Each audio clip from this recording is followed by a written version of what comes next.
तो finally board exams आप सबके खत्म हो चुके हैं। आपकी जो टेंशन है वो बिल्कुल लो डाउन हो चुकी है और आई होप कि आप सब ने अपने एग्जाम्स बहुत अच्छे दिए होंगे, बहुत अच्छी तरीके से दिए होंगे।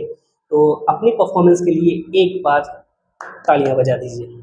तो अब जो आते हैं एक नेक्स्ट थिंग पे कि सीबीएसई ने जैसा कि पिछले साल अनाउंस किया था कि इस बार 2 बोर्ड एग्जाम्स होने हैं। तो कुछ कन्फ्यूज़न थी लोगों को मन में कि वो जो 2 बोर्ड एग्जाम्स होंगे वो किस तरह से होंगे, क्या चीज़ें उसमें होंगी।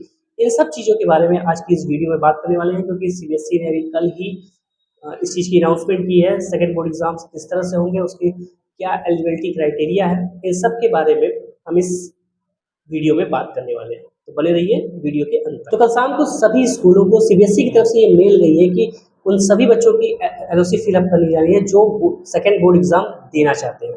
अब सबसे पहले एलओसी के बारे में मैं एक चीज़ आपको बता दूं, इसकी कंडीशंस ये हैं कि आप नए बच्चे को ऐड नहीं कर सकते हैं, CWS कैटेगरी ऐड नहीं हो सकती है उसमें।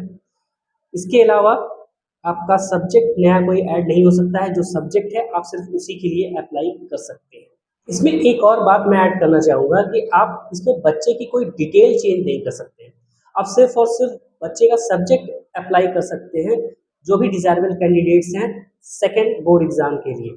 अब एलओसी जो है वो 3 फेजेस के लिए की गई है। पहला फेज़ अभी आज से स्टार्ट हुआ है, वो 31 मार्च तक के लिए है। इसमें आप जो भी डिज़ायरेबल कैंडिडेट्स हैं उनको जो सब्जेक्ट्स वो अप्लाई करना चाहते हैं उसके लिए आप उसमें फिलअप कर सकते हैं। सेकेंड फेज़ जो होगा वो रिजल्ट निकलने के बाद 5 उसके जैसे आज रिजल्ट निकला, मान लो आपका 1 मई को रिजल्ट निकल रहा है, तो 1 मई को रिजल्ट निकलेगा, 2 मई से आपकी एलओसी फिर से अप्लाई होगी और आप अगले 5 दिन तक आप एलओसी को फिलअप कर सकते हो। इसके बाद जो थर्ड फेज़ है वो लेट फीस के साथ है, यानी कि जैसे ही सेकेंड फेज़ खत्म होगा तो थर्ड फेज़ में आपको लेट फीस के साथ एलओसी फिलअप करनी पड़ेगी। तो अब ये 2 फेजेस 3 फेजेस क्यों हैं, इसके बारे में भी आगे बात करते हैं। तो ये जो फेज़ है इसमें अब कुछ कंडीशंस रखी गई है कि कौन-कौन एलिजिबल होंगे। ऐसा नहीं है कि हर कोई इस चीज़ को भर सकता है। हालाँकि अभी रिजल्ट डिक्लेयर नहीं हुआ है, तो उसमें जो भी डिज़ायरेबल कैंडिडेट्स हैं वो अभी भर सकते हैं सेकंड एग्ज़ाम के लिए कि हाँ मुझे अगर आपको ऐसा फ़ील होता है कि जैसे कि मेरा कोई सब्जेक्ट है, मैंने अच्छा एग्ज़ाम मेरा नहीं गया है, मुझे मैं और अच्छा कर सकता था, मुझे टाइम मिला, जो भी चीज़ें नहीं हो और उस वो चाहें तो अपना फिलअप कर सकते हैं कि हाँ मैं फिर से, मान लो मैथ्स है तो मैं मैथ्स का एग्ज़ाम फिर से देना चाहता हूँ और इसलिए आप अप्लाई कर सकते हैं। उसके लिए एक फ़ीस है, जो चीज़ आपको आपके स्कूल से पता चलेगी। अब बात कर लेते हैं कि इसकी एलिजिबिलिटी क्राइटेरिया क्या होगा। तो देखिए एलिजिबिलिटी क्राइटेरिया जो सीबीएसई ने रखा है वो ये है कि पहली चीज़ तो ये है कि आपका जो मेन एग्ज़ाम अभी जो हुआ है उसमें एटलीस्ट 3 एग्ज़ाम्स या 3 से ज़्यादा एग्ज़ाम में आप अपीयर हुए होंगे। दूसरी चीज़, आप क्लास 10 पास है। तीसरी चीज़ कहती है कि आप कंपार्टमेंट कैटेगरी में हो।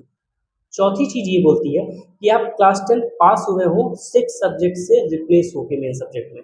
अब 6 सब्जेक्ट क्या है? जैसे आपको जो ऑप्शनल सब्जेक्ट जैसे आईटी है, कंप्यूटर एप्लीकेशन है, ये सब्जेक्ट क्या होते हैं? ऑप्शनल होते हैं। तो जो मेन सब्जेक्ट है जैसे आपका मैथ्स है, साइंस है, सोशल साइंस है और लैंग्वेज जैसे कि हिंदी, इंग्लिश है, इसमें क्या है कि आपका मैथ्स, साइंस, सोशल साइंस इनको में किसी एक भी नंबर आपके कम है, तो क्या होगा कि उसको रिप्लेस कर देता है आईटी। ठीक है, आप पहले भी जानते होंगे इस चीज़ को और फिर से एक बार नहीं जानते तो इस बार जान लीजिए। ऐसे लोग एलिजिबल हैं सेकंड फेज़ के लिए अप्लाई करने के लिए। इसके अलावा मान लीजिए कि आपका 2025 में किसी ने एग्ज़ाम दिया है और उसका किसी सब्जेक्ट में कंपार्टमेंट लगा हुआ है, तो ऐसे लोग भी एलिजिबल होंगे सेकंड एग्ज़ाम में अपीयर होने के। फिर दूसरा है, आप किसी मेन सब्जेक्ट्स में से किसी 3 सब्जेक्ट में अप्लाई कर सकते हैं एग्ज़ाम के लिए। जैसे कि आपका मैथ्स है, साइंस है, सोशल साइंस है, आपकी जो लैंग्वेजेज़ है, इन सब्जेक्ट्स में से आप किन्हीं 3 सब्जेक्ट में आप अप्लाई कर सकते हैं।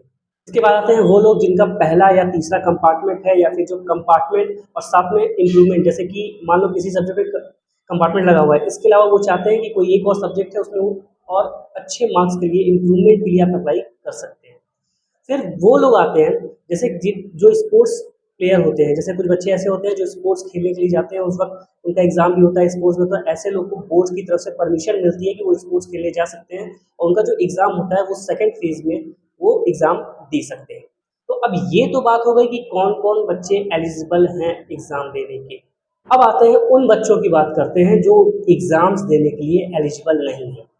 तो सबसे पहले वो बच्चे जिन्होंने मेन एग्ज़ाम यानी कि अभी जो एग्ज़ाम हुआ है, ऐसे में 3 या 3 से ज़्यादा एग्ज़ाम में एब्सेंट रहे हों। दूसरा, 3 या 3 से ज़्यादा सब्जेक्ट में फेल रहे हों, और चौथा एसेंशियल रिपीट। एसेंशियल रिपीट यानी कि जिन्हें फिर से पढ़ने के लिए, जिसका रिजल्ट एसेंशियल रिपीट होता है, हमें फिर से एग्ज़ाम देना होता है नेक्स्ट सेशन में।